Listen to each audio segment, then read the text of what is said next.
السنة دي نزل اكتر من 30 مسلسل. في ايه يا اخوانا؟ هو مين فاضلكم؟ طبعا احنا ما عندناش وقت نشوف الكلام ده كله، بس قدرنا نشوف الاعلانات والبوسترات بتاعتهم. احنا نعمل لفة صغيرة بسيطة منها، ومن خلالها نقدر نتكهن بقصة المسلسل من البوستر والتريلر. يلا بينا. لو جينا نركز كده هنلاقي ان المسلسلات مقسومة نصين: نص الزمن، نص السفر عبر الزمن، والنص التاني السفر للصعيد. واول واحدة سافرت للصعيد هي الاستاذة الفنانة القديرة نيلي كريم.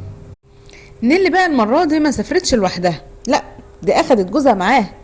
مش عشان يسافر معاه او يتفرج عليها، لا، ده عشان يمثل معاه، لان طبعا الغربة صعبة. فطبعا انت هتقول لي هي عاملة حاجة كوميدي، هقول لك لا، هي محافظة على الخط الدرامي والنكد الدرامي اللي هو اللي لونه كريمي ده، لذيذ ده. بس المرة دي هيكون على الطريقة الصعيدي. وهو تقريبا كده حضرتك المسلسل بيحكي عن خناقة عن ورث وليلة كبيرة كده حضرتك. طبعا انت لو جيت تفصص اسم عملة نادرة ده ما تفهمش قصة المسلسل هتمشي على ايه. لقوا كوين مثلا، حاجة نادرة عشان الناس معادن مثلا، ولا حد طيب ولا ايه؟ بص انت مش هتبقى عارف الموضوع.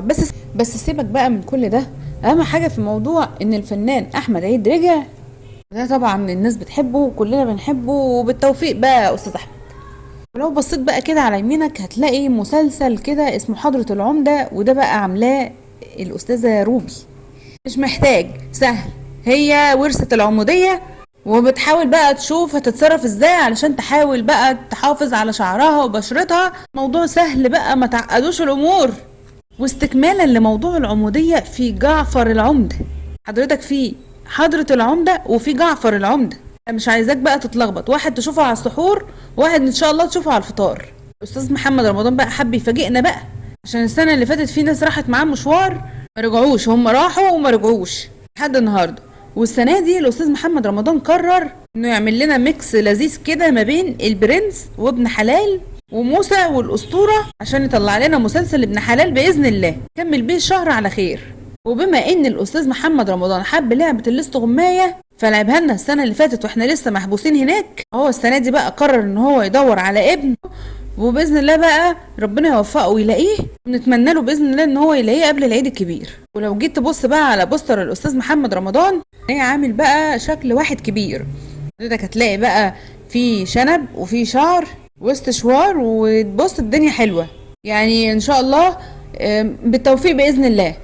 وبما اننا بقى لسه قاعدين في الصعيد هنيجي بقى نبص بقى على مسلسل ستهم بطولة الأستاذة روجينا. وحضرتك لما بتبص على الصورة دي ما تبقاش فاهم هو في ايه، ده الميكنج بتاع ولا في ايه يعني، ده ستهم ولا ده جدهم ولا ايه، ولا ده عمهم ولا ايه، انت مش فاهم في ايه يا أستاذة. طبعا الأستاذة روجينا هي كده كده ستهم، ده جوزها نقيب الفنانين، لسه كسبان والحياة في الإكس، وكل سنة وانت طيب. هات شنطتك بقى وتعال نرجع ناحية بحري يعني بقى. الحمد لله، الحمد لله على السلامة. تلاقي مسلسل الأستاذة منى مسلسل تحت الوصاية. يعني في ايه يا اخوانا؟ أول ما البوستر نزل الدنيا هاجت وماجت، متعرفش في ايه، بس هو في خناقة كله بيضرب في منى زكي. يمكن الذنب ذنب البوستر ده اللي نزل عشان الكوافير كان متقل ايده في قلم الحواجب. انت ما انتش فاهم.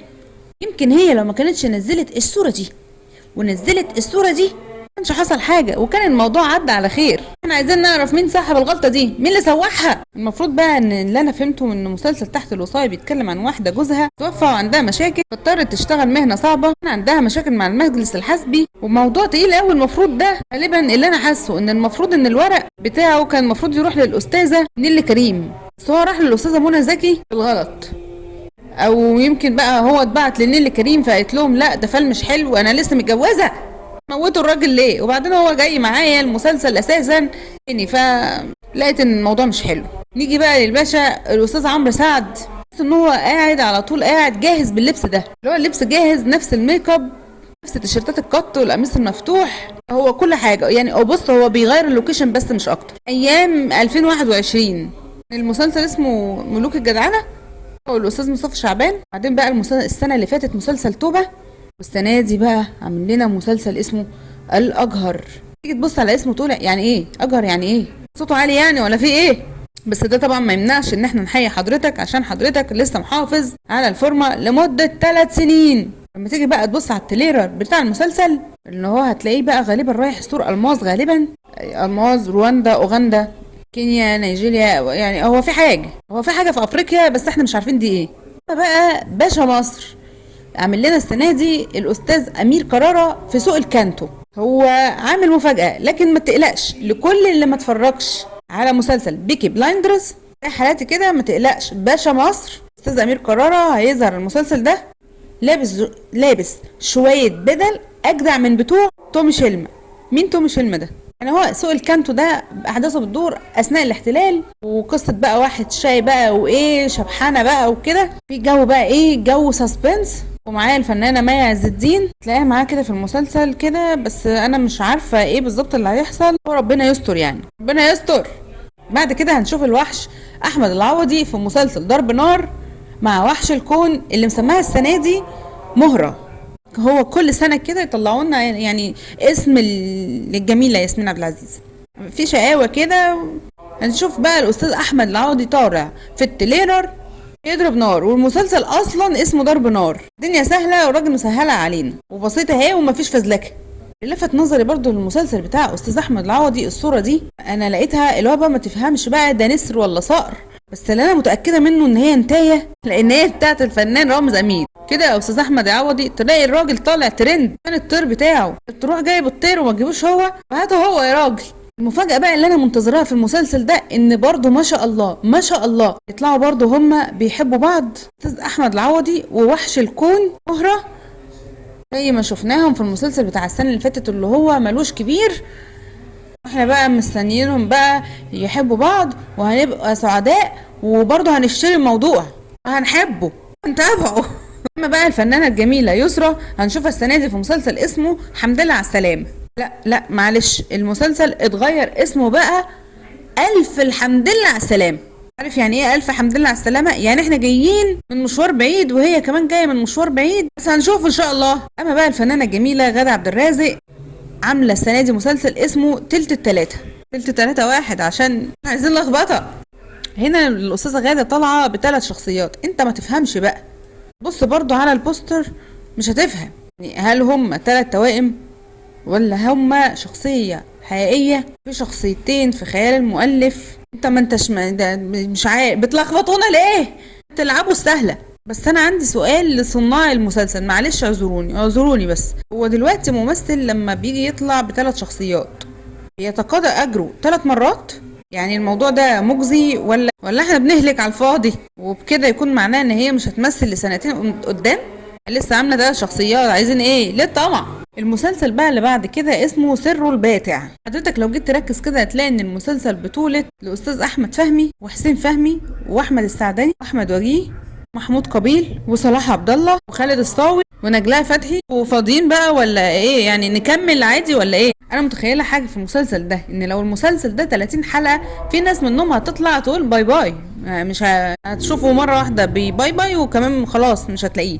المسلسل ده من اخراج الاستاذ خالد يوسف، هو بقى كلم نقابه الممثلين بقى، قال لهم الحقوني انا لازم اعمل حاجه ارجع بيها، بس يعني ليه اخترتوا بقى اسمه سر الباتع؟ يعني هو الاسم مقلق برضه. عموما ربنا يستر. اما الاستاذ بقى مصطفى شعبان السنه دي عامل بقى لا حاجه مختلفه، عامل بقى السنه دي مسلسل اسمه بابا المجال، دول العيال خلوا العيال. المهم بقى ان هو يعني لابس بقى زي ما انت شايف كده في البوستر غالبا، يعني بص هو سقعان او اتحجب، يعني احنا ما نعرفش. في حته بقى في التريلر لفتت نظري الاستاذ مصطفى شعبان ايه، والنبي اعذروني، يعني هو بيقول لك ايه؟ اللي ياكل الحرام ياكله، اشيل جبل على كتفي بالحب ولا اشيل حبه رمل بالغصب، الديابه من بره عيشتهم رخام ومن جوه سخام، لو الكلام ده لينا يبقى انت من قاعدينا، جاي منك فعل ولا محرقه كلام على الفاضي. لو الاصول ما نفعتش انا ايدي ما اتقطعتش، اخوك على قده بس مفيش حد قده، في قرن مفيش مقارنه. حلوه دي، في قرن مفيش مقارنه، يعني لا اله الا الله. هو في ايه؟ معلش هو ده ايه؟ ده بار راب ده كارير شيفت. يعني انا متخيله برضو ان هو يطلع بار بامه ان شاء الله مسلسل، بس يعني بقى كده كفايه، عشان يعني في النهايه احنا مش هنقدر اساسا، ده 900 مسلسل. بعدين احنا ما عندناش وقت، هو ان شاء الله مسلسلين اللي هنظبط عليهم، وقت الفطار ووقت السحور، غير كده يعني الشهر هيبوظ مننا. يعني مش هينفع بقى، احنا مش بتاع الكلام ده. في النهايه بقى انا عايزه اختم ردا على الاستاذ بابا المجال، لان الاستاذ مصطفى شعبان، لان احنا برضو عندنا جد والعيال، يعني خدوها مني للي مش مني. لو التمثيل صعبتوه بقى ده هنتوه. طبعا على راس القمة هو مسلسل الكبير قوي للجميل احمد مكي، وطبعا هنشوف السنة دي تركيبة جديدة ورهيبة للدكتور ربيع علشان بيحاول يصغر العترة. واحلى حاجة في الكبير ان هو داخل براب جديد وشخصيات جديدة وبأفكار أجمل. أغنية الراب بتاعته اللي طبعا أنا عن نفسي مش فاهماها، بس هي جميلة وبحبها بحب أي حاجة الكبير يعملها. وأتمنى تستمتعوا بوقتكم في رمضان ومسلسلات رمضان. تقبل الله منا ومنكم، وكل سنة وانتم طيبين. يا سلام.